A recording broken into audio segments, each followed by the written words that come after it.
Hello and welcome to the Wheel of Crime podcast. This podcast is ran by two ladies who play games, shout profanities, and laugh way too often. Also, this podcast does cover topics of sensitive nature, and as such, listener discretion is advised.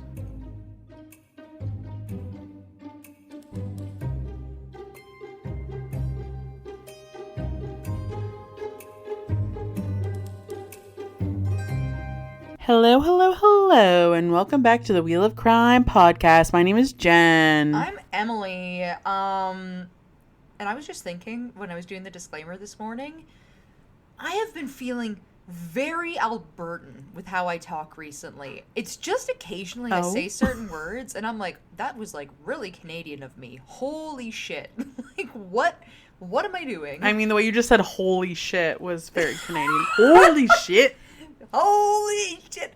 It's more like, I don't, obviously, we've talked about this before. I feel like this is like a tired Canadian rhetoric about the whole, like, a boot thing. Like, nobody gives a fuck about that because nobody actually talks like that. But it's more like stuff like sure or, like, other random things where I'm like, It's the O-R. Yes. The O-R. Yes.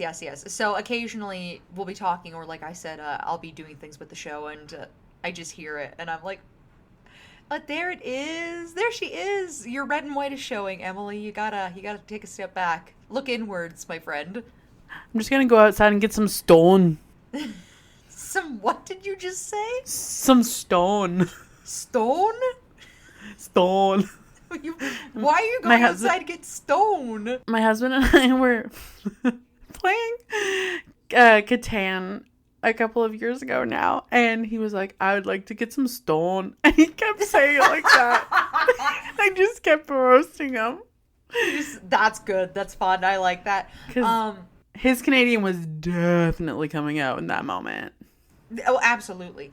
I think too it's also a testament to how engaged you are. I feel like the more engaged in what you're doing, the more likely you are to slip into just like weird isms, like culture isms. Yeah. But it's fun for me because I like I said, I hear it from myself occasionally, and I'm like, ooh, wow, okay. But my husband is from rural northern Alberta, which is slightly different than where Jen and I are from. But you don't think by like a lot. Occasionally he says things though, and I'm like, okay. Like always. I think I've mentioned this specifically on the show before. It's like the word always, like the ALs, turns into owl, but for everything. Like every AL word, like owl, just turns into owl. It's always owls. The man just loves birds. He does. He's just a little bird freak. Love it. Love him. Relatable. It's so relatable. Well, Jen with the bird who lives in her whole house, so... Who lives in my whole house? Not just half her house, but her whole house. My whole all house. Bird. Your whole house. It's full of birds. Exactly. Just the way I like it. Yep. Well, Jen, what have you been up to recently? We've been getting into the seasonal depressies hardcore in these last couple episodes, so I feel like we need to talk about something a little bit more, like uppity.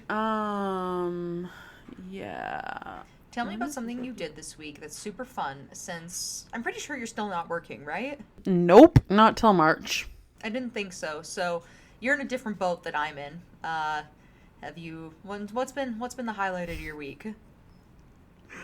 I don't know, just like we're still moving. We have till the end of January to get out of our apartment. Like we have both places now, so just kind of trying to get that place clean, which is literally the worst.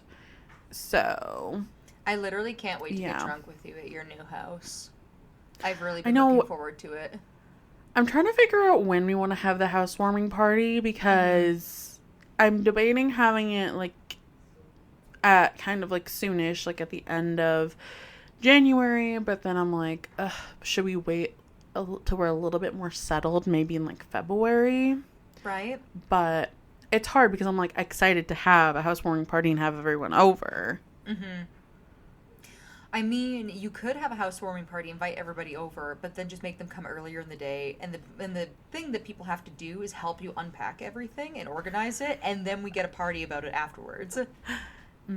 I like that. I should have invited everybody to help us actually move. Right? I know. It's one of those things where you think about afterwards and you're like, ah, fuck. I hate doing this. Why did I do that? Literally, my knees will never recover.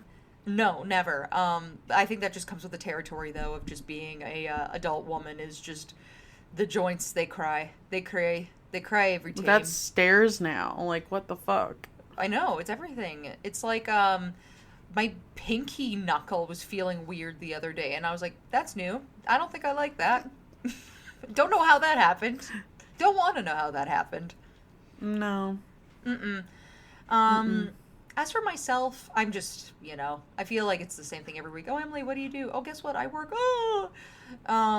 So obviously still that. And then I have been trying a little bit more with, I've been trying to diversify my reading interests, actually, because I do read a lot of, like, romantasy, because I do love the romance aspect as well as the fantasy aspect. So together, obviously, Match is made my in jam. heaven. Right?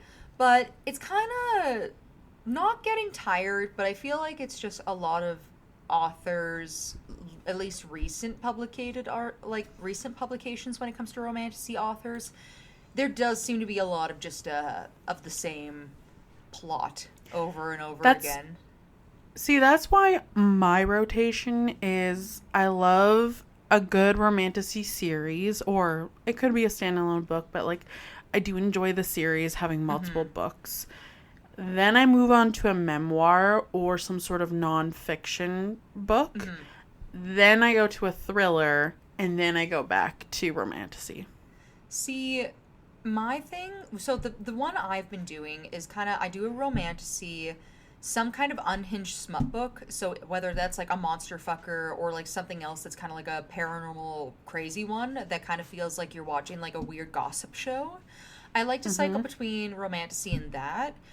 But even, like, smut's obviously smut. We all know what to expect from that. But there's just been a very weird thing where I feel like,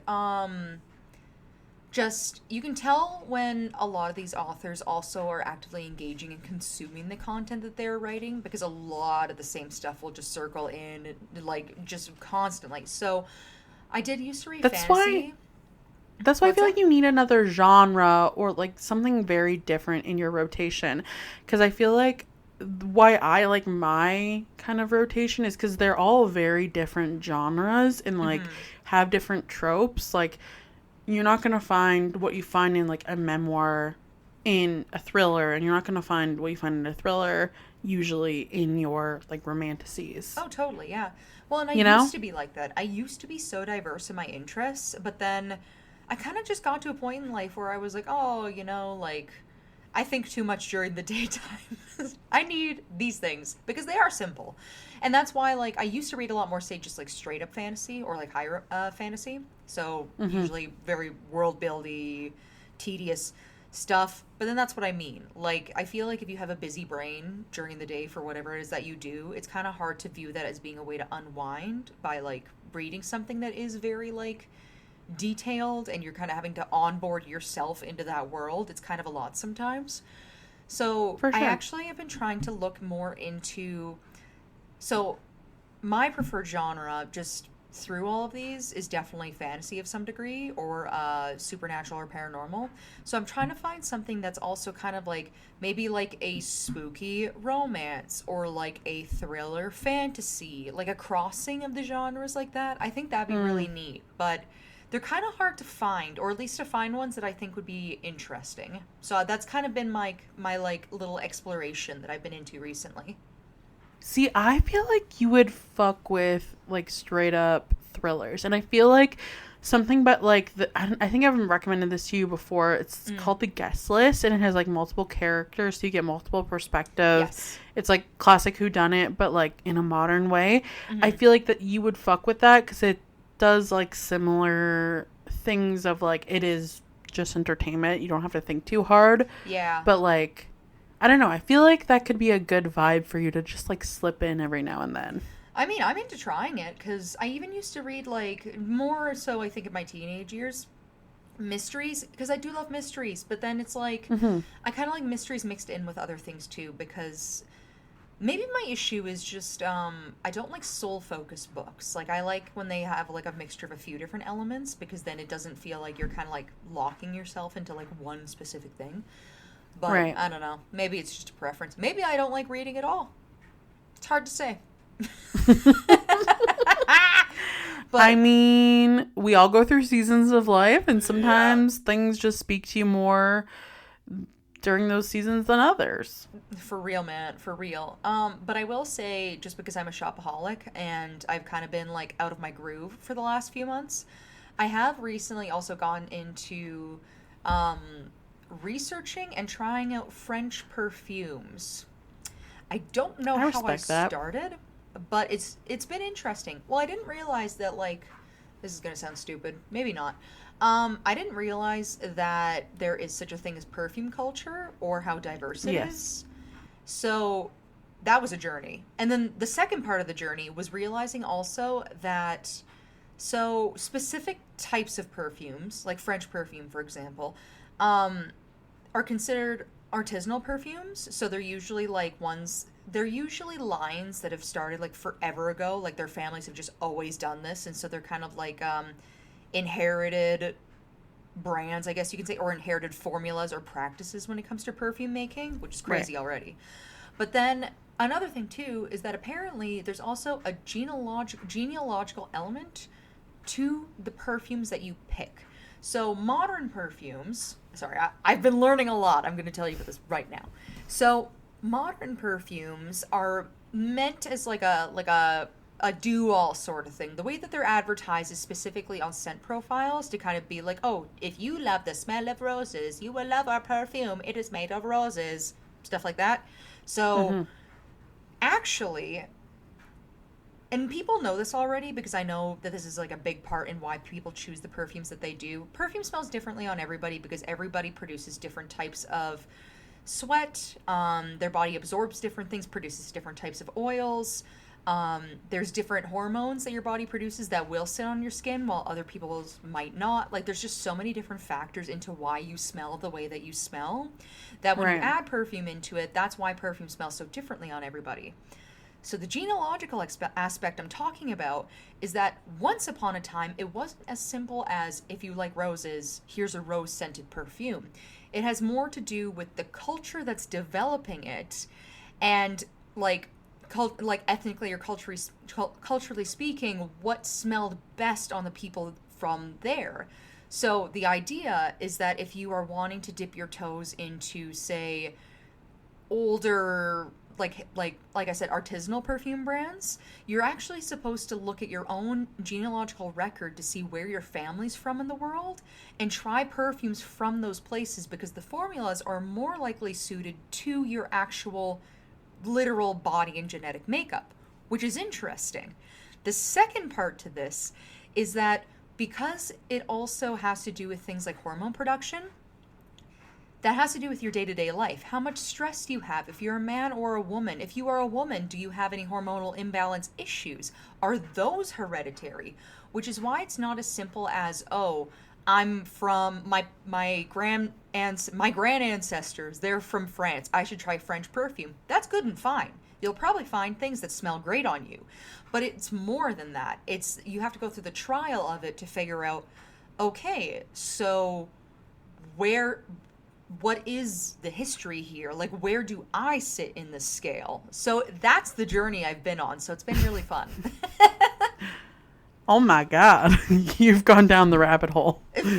I am fully in the rabbit hole. So, I love that for you. yeah. So I've been trying a lot of like the Maison Louis Marie line, which is a newer perfumery, I believe. I still have to like do some research on them, but they're one of the more popular current French-based perfumes. So I am trying their line, and then I'm gonna see what I like from there and dabble in some other ones and see what comes up. You know what? A girl needs a hobby, and Emily is now a perfume girly. Well, guess what? This is a hobby that takes literally zero time. It's called Emily Finds the Internet and orders it through Amazon. And here we are. It takes like no time. But the research, you're like well educated. I mean, the research takes some time, but like, that's what midnight's for, right? Exactly. You know, late night scrolling. Exactly, but I definitely feel like I've been yapping for way too long. So we should get into our wheel of questions. All right, spin away, my friend.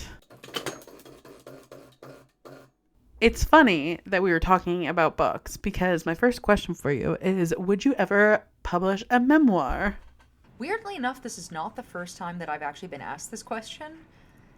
Uh, I don't really think about this a lot, but I've had a couple people in my life point out that I actually have done a few very strange things in my life that people might be interested in reading about. I myself, though, maybe one day, once I have more of a certain type, I don't know.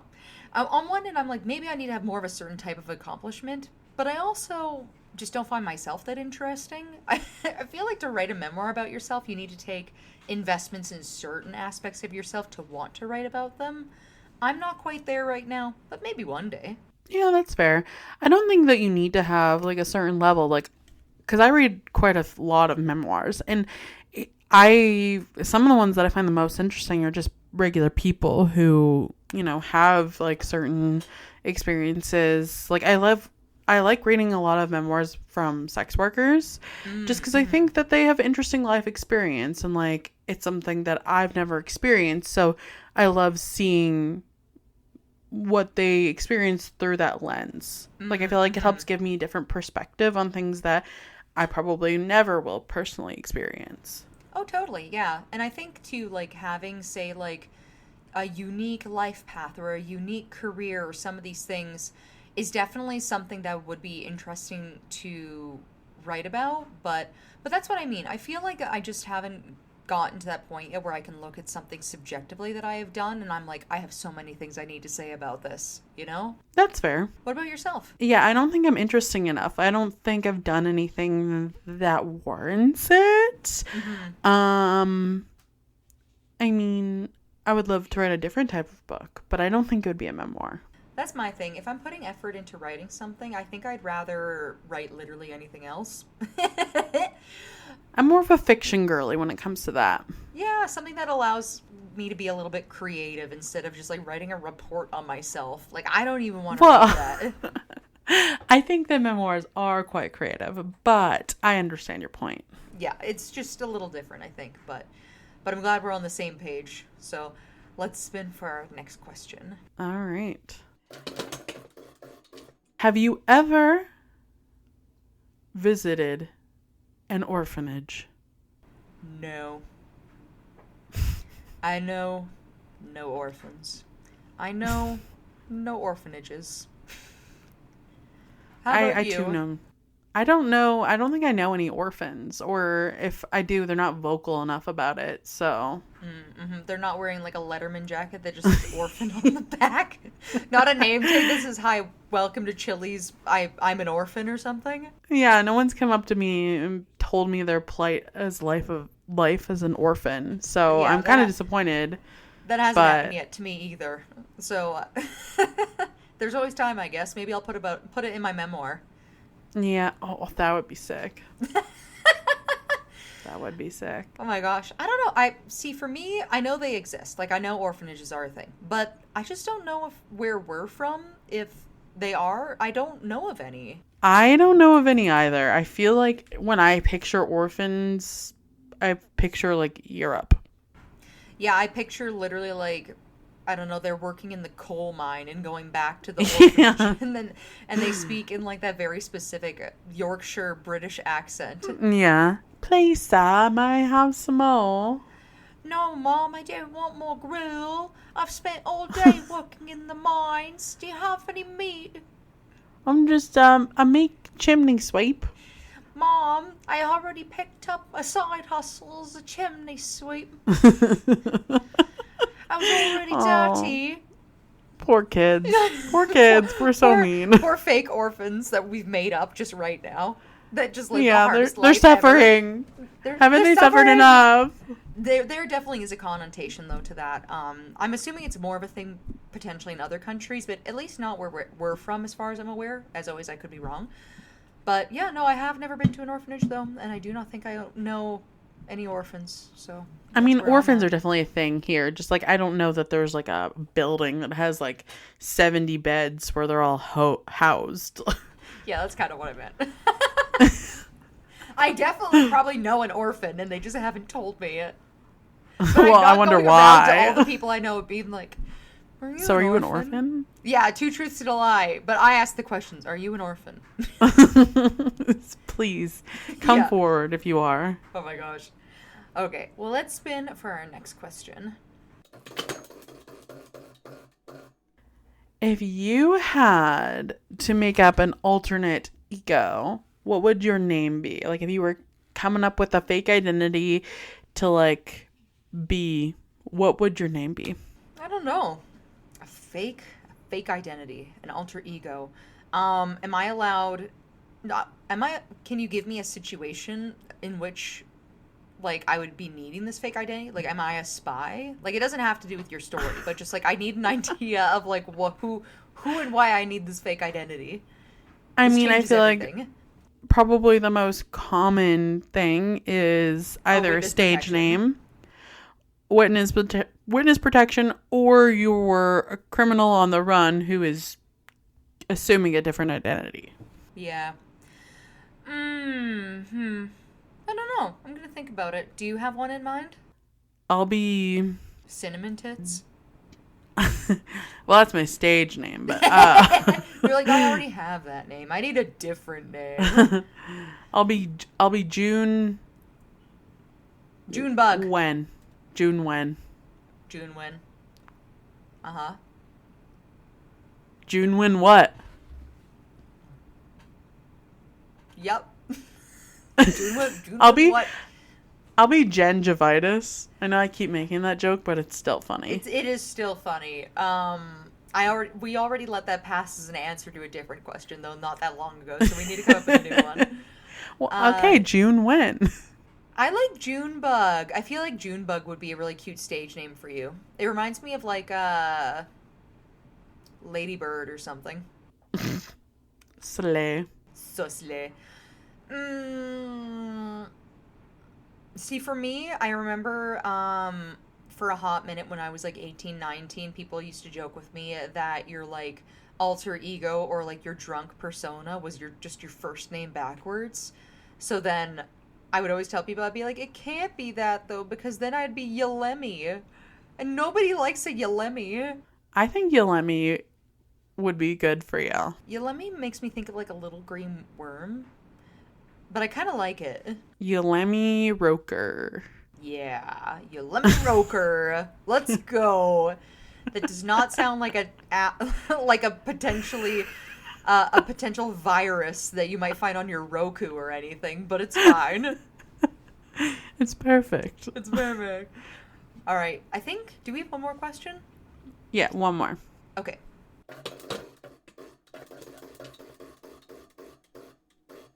What is your nighttime routine? I feel like it changes. So, if I'm not that busy, I usually try to spend like an hour or two reading a book or playing a video game. If it's like a Friday, maybe I have a glass of wine because I'm actually 80 years old. But I feel like lately it's just been have a snack, pretend it's supper, doom scroll on TikTok for 2 hours, pass out. And that is it. Yeah. See, mine's a doom scroll on TikTok, have a shower, brush my teeth, and then pass out. Yeah. I will say though, my like nighttime skincare routine has gotten so out of hand. It used to just be I wash my face, put on deodorant, and brush teeth. But now it's turned into, because it's been so dry, I got the face skin lotion. I've got the hand skin lotion. I got eczema. So then I got the eczema lotion. I'm putting on chapstick. I'm hitting myself with the full works. And I like looked at the clock the other day and I was like, I've been in this bathroom brushing and flossing and lotioning for like 30 minutes. This is too much. This is way too much. Yeah, see, I use a gentle cleanser, a fuck ass super moisturizing lotion for my body, and then Aquaphor for my lips. Hell yeah. I like that Jen's face is just lighting up from the very obvious, I think, fire truck that just drove past her window. The joys of city life. Woohoo! My issue was that my cats just ran away from the window not that long ago, super scared because there's a deer on the sidewalk, so we have different problems. Very different problems. But what do I think your story is today? I think I forgot because I got so busy answering questions. Well, you gotta make a guess. Okay,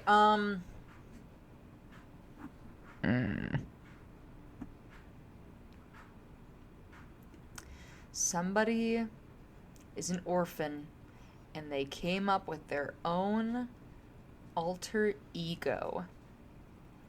And then they did crime. That's basically it. For real? For real. Jen's got that silly little look on her face where she's like, haha, she didn't get it, but I'm gonna pretend.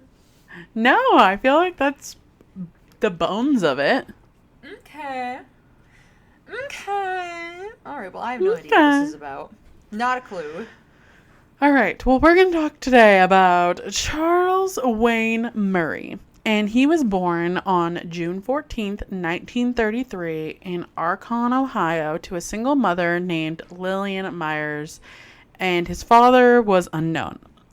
So, everything in this story has conflicting information. Cool. So, take everything with a grain of salt because there's some things that are iffy. Mm-hmm. We're just going to go forward. So, on August 2nd, 1938, Lillian, she either killed herself or she was shot in the stomach. Unsure. Don't know. Mm-hmm. It's unclear. Okay. One of those things happened. She either way sounds hella dead. She is hella dead. So, a 5-year-old Charles was then taken in by Fred and Mary Ethel Edwards, and they legally changed his name to Edward Wayne Edwards. So that's how we will refer to him from now on. Mm. So according to a memoir that wow.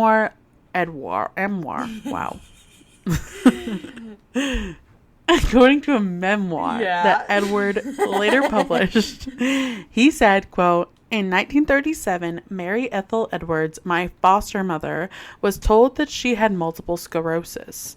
After years of suffering from illness, and because my foster father's drinking problem, she thought it best to send me to an orphanage in Parma, Ohio.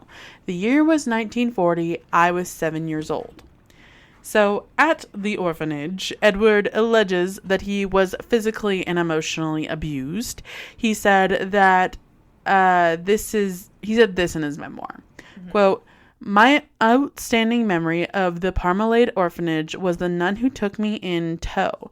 She seemed tall and foreboding. I saw a cruel face peeking out from her habit. Her deep voice and threatening tone reinforced my first impression. Hello, Ed, she began.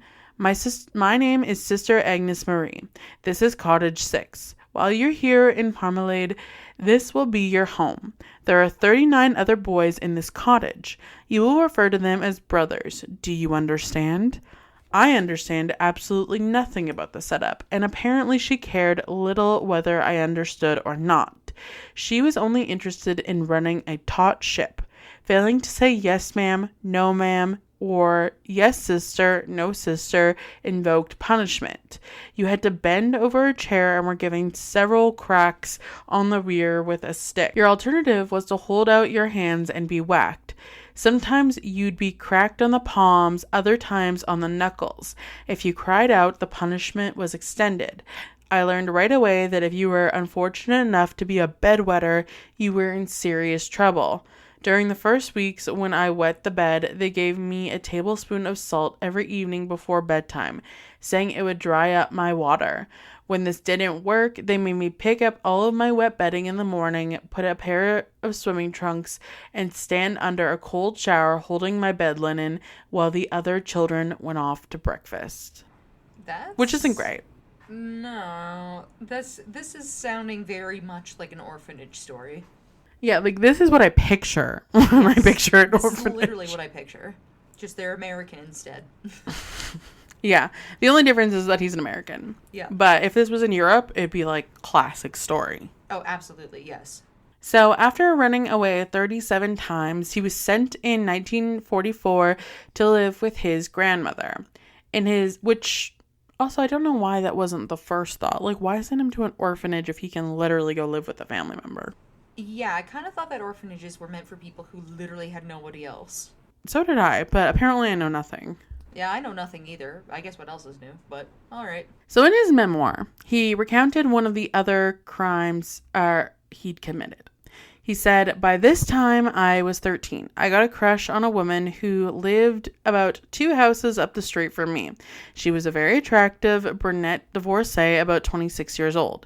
She had 2 children. I really liked her because she was nice to me, but I resented the fact that there was a guy in a dry cleaning truck who visited her every night. I hated this man because I figured he was cutting in on me. Feeling that I truly wanted to marry this woman because she was so attractive and friendly, I made up my mind to get even with my rival and to put a stop to his attentions. I waited until nighttime to carry out my jealous plans. My grandmother was upstairs hanging wallpaper, so without her knowing, I sneaked out the garage and filled an empty Coke bottle with turpentine. I set the bottle on the back steps and went to the second floor to talk with my grandmother. Once again, I was building an alibi. I told my grandmother I was going downstairs to make a sandwich, took it back upstairs, and purposefully ate it in front of her. We talked for a while, and then asked her if she wanted me to do the dishes. She looked at me quizzically because I had never volunteered for any work around the house, and she replied in a doubting tone, "If you want to do them, go right ahead." I patiently waited until she was occupied and hanging a new piece of wallpaper. The time was ripe, and I told her I was going downstairs to do the dishes. I strode to the kitchen and out the back door. I grabbed the Coke bottle, dashed around the neighboring house, doused the interior of the cleaning truck, lit a box of matches, tossed it in, and sped back home. In a minute or two, the truck was engulfed in a bright ball of flames. Then I scurried upstairs. I like how his idea of making an alibi is, I'm going to do a bunch of things I've never done before, make the one person I live with the most suspicious person on earth, and then blow up the truck of a random man who's visiting a woman that I just think is hot and nice, and who I think I might want to be with. What is happening? So I think I understand now why he wasn't initially sent to live with the grandma. Because, like... There's definitely at least a couple of fixation issues, but just the ABCs of this are so... It's just like... It's like, I'm so smart. I thought to do these different things. And I'm like, except for none of those things were smart at all. What the fuck is wrong with you? Like, you're literally being so fucking suspicious right now. Yeah, do you want me to go do the dishes? Okay, you fucking weirdo who's never done dishes in his life. Go do the dishes, I guess. So, in 1946, Edward was placed in a reformatory school in Pennsylvania as incorrigible.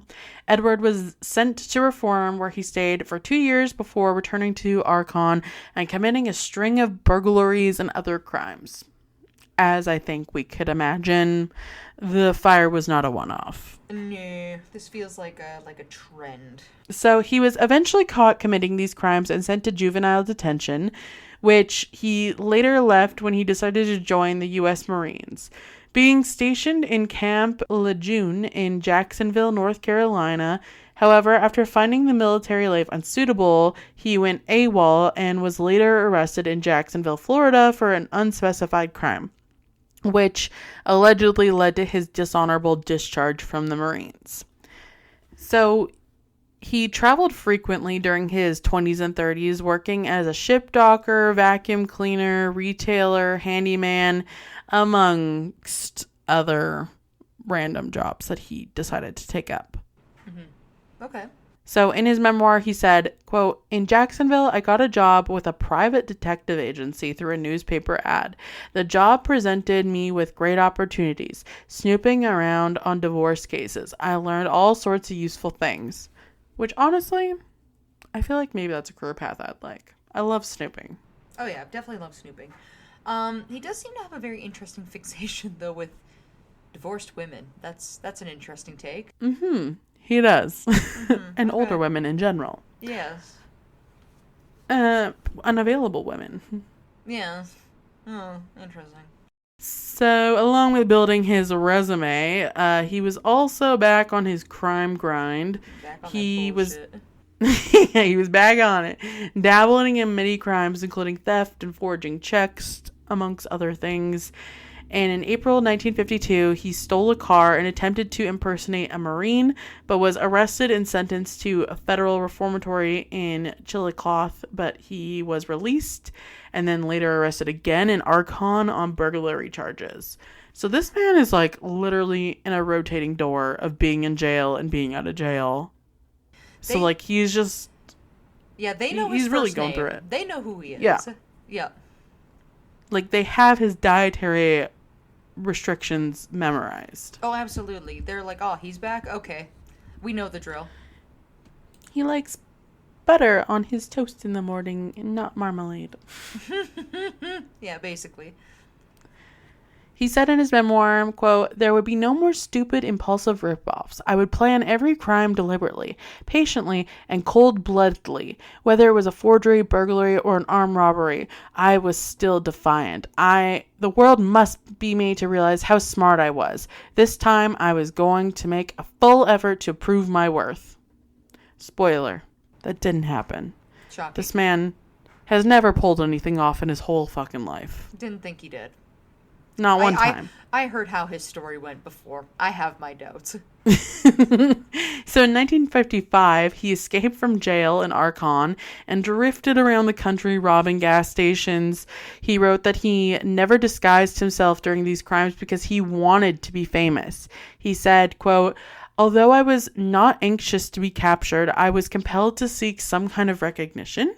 If I'd resorted to disguise, it would have defeated my true purpose. I wasn't anonymous. I was Ed Edwards, master crook, and I wanted the world to know it. It was just about 8 in the evening. The rain was drizzling down. As I walked into the gas station, I could feel my pulse rate rise. Fear overtook me and my heart lodged in my throat. 'Yes, sir, can I help you? It's a little wet out tonight, isn't it?' he said politely. 'It certainly is,' I replied. As I said this, I brazenly pulled my sport jacket back and reached for the gun. When the attendant saw it, he froze in fear and pleaded, 'No, no, please don't shoot. I have a family. Please don't shoot me.' 'Put your hands down, mister,' I said. 'Put your hands down.'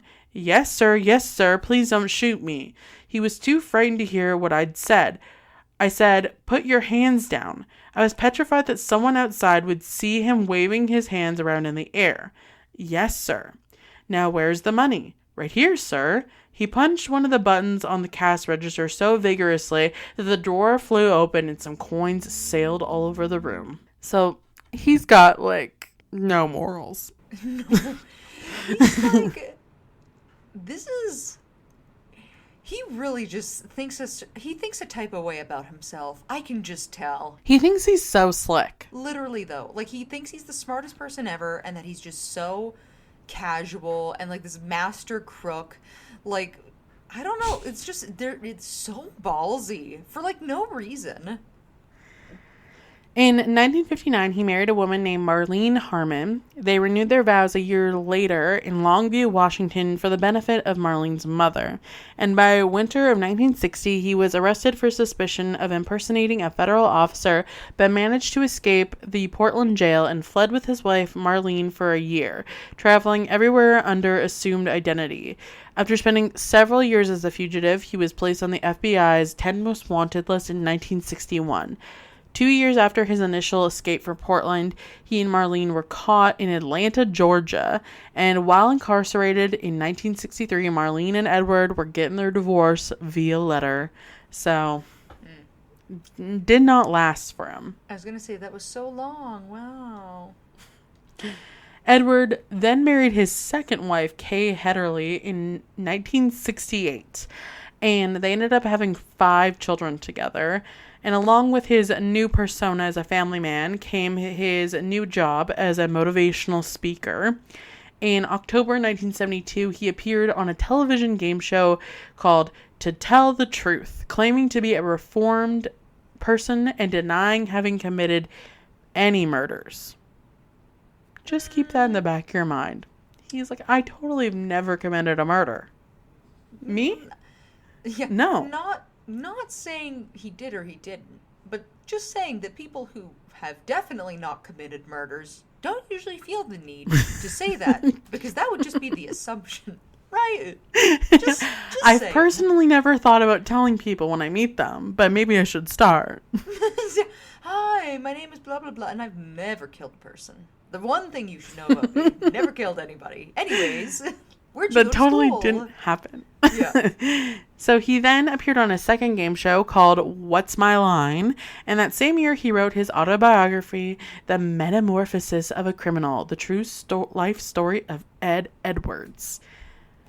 Which, someone feels a certain type of way about themselves with that kind of title. He's definitely got a little bit of an ego. I'm noticing some certain things that to me are saying this man thinks a lot about himself. Yes.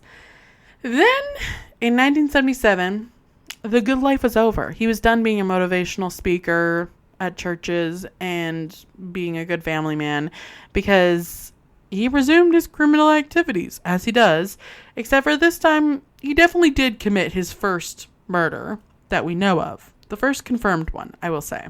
Oh, totally. Because people have theories that there are others, but this is the first confirmed. Mm-hmm. So, William Joseph Lavico, who was 21 years old and living in Doylestown, Ohio, and his then girlfriend, Judith Lynn Straub, 18 years old, who was from Sterling, Ohio, had been dating 8 months when Judith's car was found in the parking lot of Silver Creek Metro Park in Norton on August 7th, 1977, with her purse and shoes inside. Family members gathered in the lot the next day as Norton police, aided by a National Guard helicopter, searched the high weeds. There, they found Williams and Judith lying on the ground, shot at point-blank range with a 20-gauge shotgun. Edward was eventually convicted of these murders in 2010, receiving a life sentence for it. But we're not there yet. He's not been caught yet. The second set of murders that he did was another double homicide, and that one occurred in Concord, Wisconsin in 1980, when a couple from Jefferson, Timothy John Hack, who was 19, and Kelly Joy Drew, who was 20, were stabbed and strangled. These are referred to as sweetheart murders. So Edward had been questioned at the time, but there was no basis to hold him. Almost 29 years later, his connection to the crime was established by means of DNA testing, and later, Edward's firstborn child, April, tipped off the police about his possible involvement, which I love. I love when, years later, the kids of these, killers come forward and they're like, actually, there's something fucked up about my dad. Yeah, it's so interesting because, it's one thing to not understand the mind of a killer, but also not be related to them. But then to have the children also, be aware of a lot of this stuff. I'm like, that's a very unique situation to find yourself in. It would be crazy to be like, you know what, Uncle Mike, there was something going on there. Now that I think about it, pretty weird guy. And you're pretty weird dude. And you're like, huh, really? I imagine, yeah. I kind of thought so, yeah. While he was under suspicion for these murders, He went and got himself arrested in 1982 in Pennsylvania for 2 years for arson. Between 1974 and 2009, when not incarcerated, because again, this dude's in a revolving door of being in and out of fucking jail, Yes. he lived in more than a dozen different states using many false names, according to his daughter April.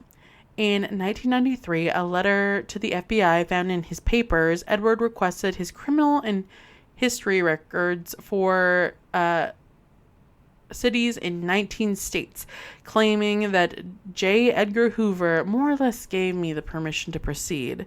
With his 1972 autobiography, he said, quote, "After I assured him there was nothing in it bad about the FBI, and he was writing a new book about criminals he met while incarcerated, such as Tony Provenzo, Charles Manson, and Jimmy Hoffa."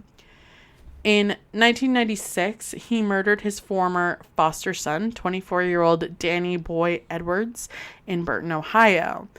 Danny had lived with Edward and his family for several years. Danny's original name was Danny Law Glockner, and Edward murdered Danny in a scheme to collect $250,000 in insurance money. Danny was a soldier in the U.S. Army, and he was persuaded by Edward to go AWOL. Sounds familiar, doesn't it? Yeah. From the army, and was taken by him to the woods near his house in Burton. There, Edward shot him twice in the face, killing him, and left his body in a shallow grave, where it was later discovered by a hunter. Yeah. Which, how fucking cruel do you have to be to kill your own foster son?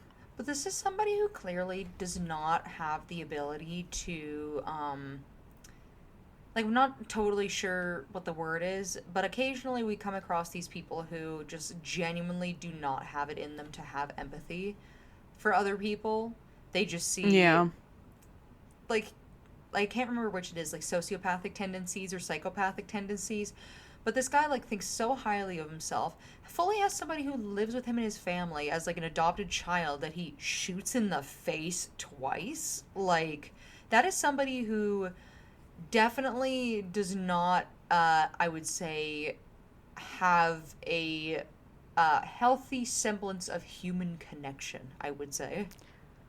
I would agree with you. So, in 2009, Edward was arrested for murder in Louisville, Kentucky. Neighbors described him as pleasant and neighborly.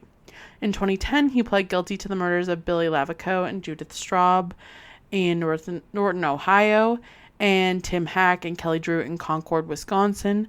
Soon after a jailhouse interview, Edward confessed to killing his foster son, Danny. In 2011, he was sentenced to death for killing Danny, and Edward was found dead in his jail cell at the Corrections Medical Center in Columbus, Ohio on April 7th, 2011. His death was believed to be from natural causes. So, I said before, those were his confirmed murders. Right. There's so many theories about this guy. So we'll get into a couple of them because people literally think he's the Black Dahlia, the Zodiac Killer, D.B. Cooper, that he killed John Benet Ramsey. Like, theories about this man are insane. What? They're insane. Okay, like, maybe two of those I could be like, maybe, but like, okay. They think that he killed 24 children in Atlanta, like, and telling you the theories about this guys are genuinely nuts. Okay, and they think that he started killing at like 8 years old.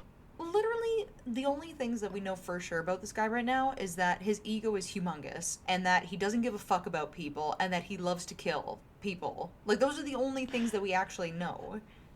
There is a man, I think it's Cold Cases, it's like, what's his name?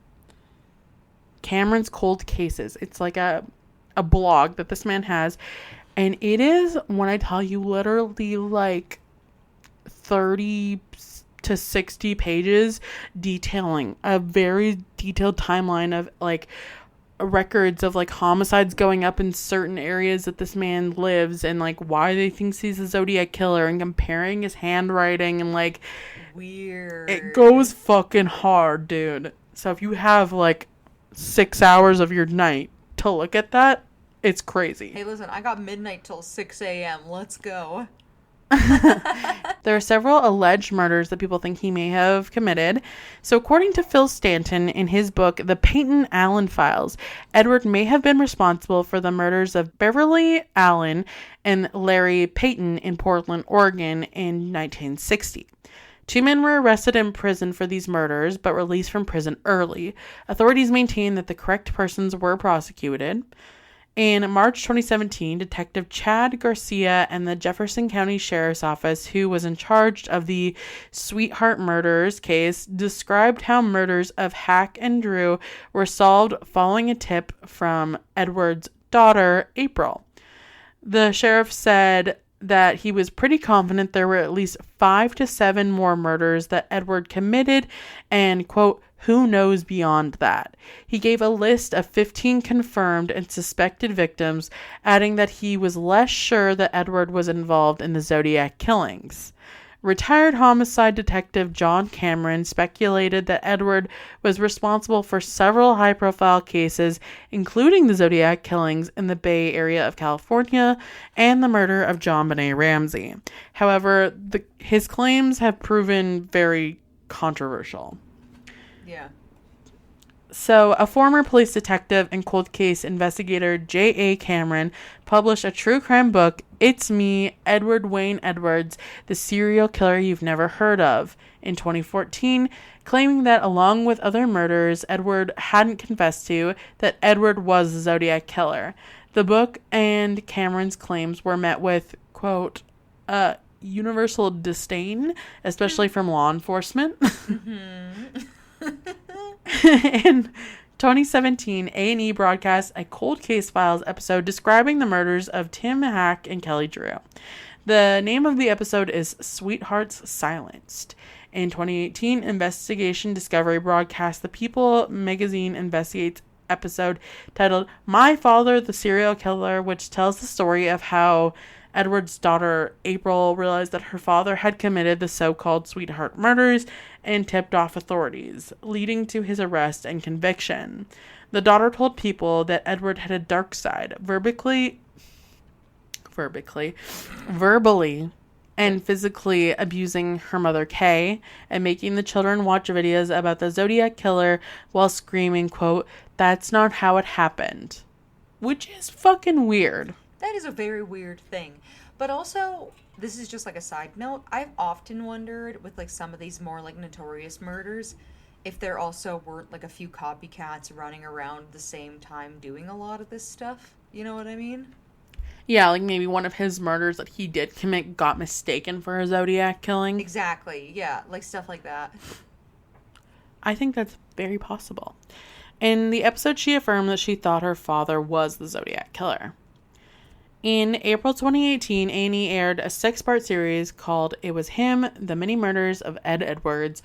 And according to an article by Rolling Stone, Larry Harnish, who had also researched the Black Dahlia case, ridiculed Cameron's use of a website which Cameron believes was authored by Edwards. Cameron's efforts to reach out to Catherine Zellner, attorney for Stephen Avery, was unsuccessful, but in an email, Catherine doubted that Edward could have murdered Teresa Hallback, while citing no evidence which definitively excluded him. McDonald Perry claimed that Cameron established in his theories in the A&E documentary, citing a lack of evidence that the Zodiac's killer's hood was made of leather, but also noted that the detective Chad Garcia agreed that Edward had committed more than the 5 murders for which he was convicted. So I don't think we'll ever fully know unless more DNA evidence could come forward and prove that. Yeah. But it is interesting. And also the like website that I took some of the information from the website because and I just didn't feel right quoting a lot of it because it seemed insane to me. Mm-hmm. Like literally the person writes as if he is the Zodiac Killer, the Black Dahlia, like all these things. And they are making like a detailed timeline of, he's like, okay, this is when he murdered this person, like saying it definitively. So I just didn't feel totally comfortable using that as like a full source. Yeah, Which is that's why I'm saying take fair. everything with a grain of salt, because there's so much conflicting information and so much that we don't know actually happened. I And think that's also, fair. Yeah. since a lot of this is coming from his own memoir, I kind of feel like he's an unreliable narrator. Mm-hmm. So that's also why I'm like, eh. Yeah, I think that's fair. But yeah, crazy. Because Is I've that never heard of this man before. I never did either. And like my thing though too, with especially with people like this, is you can kind of just tell when they're an unreliable narrator as well. Like I don't doubt that obviously the ones that he was convicted of were not murders that he committed, because clearly that is like a pattern he had. Mm-hmm. But it's more like like I said, all of the other things where there's like clearly like a lack of empathy, like some other like psychopathic or sociopathic tendencies, very egotistical, like, but not very smart. Like, there's just like a lot of things where it would be very challenging, I feel, to be able to confidently come up with an actual timeline of stuff that he probably did, especially if he's not even really keeping up to date with himself, it sounds like, that much either. Like, he genuinely committed so many crimes that I think it would be really hard to keep track of them all. Because he That's what, was literally yeah. just like one after the other. He's Yeah, firing he them like he out. couldn't be stopped. Like he just out of control. He was out of control. No wonder they booted him out of the fucking orphanage. Yeah, they're like, you literally can't stop doing crime. Like you need to leave. Go live with your grandma. And And the also grandma's like, like please, I can't. I'm just trying to hang my wallpaper. I just want to hang up wallpaper, and now he's blowing up cars. Like I don't know, but then that's another thing too. Is like he so even in all of this, he very clearly has a pattern where it's like he likes to he only targets men if they are associated with older women, and then he's like targeting older women who clearly have children. Like he definitely has an MO. So like I feel like that already narrows down probably who he did kill and also probably who he did not, but Yeah. Well, I do think it's interesting, like the officer who was like, yeah, I feel like there's like these 15 other crimes that fit what he was doing that he mm-hmm. probably did commit. See, that's a thing too, especially if it is coming from a law enforcement agency. Because if they're saying that, I'm willing to believe, because I know, at least from our podcast, that they generally don't say things unless they can kind of back it up, because that's a pretty big thing to implicate yourself or a enforcement agency into. So, Mm-hmm. if you felt comfortable saying that, there's probably a pretty good chance that they have a fair Reason. amount of evidence that points towards that as well. So I would be Yeah. willing to entertain that, but that's interesting. I also just love the daughter being like, yeah, he's a fucking killer. Yeah, literally though, like what else are you gonna do, especially if you don't really have a relationship with your parent who's doing this stuff? Like, Well, I mean, I can totally believe the fact that she's like, he was really abusive oh, to totally. my mom, Oh because yeah, that fits. That it tracks. tracks. Yeah, but I don't know. It's definitely a weird situation to find yourself in. Also, I couldn't figure out a way to fit this into my story that made sense, but I'll just tell you now. Apparently, he made all 5 of his kids watch The Exorcist when they were like 5, 6 years old. So, That's a they're like, choice. yeah, he's evil. Yeah, that's called great. I want to ingrain some pretty fucked up fears into my kids at a very impressionable age.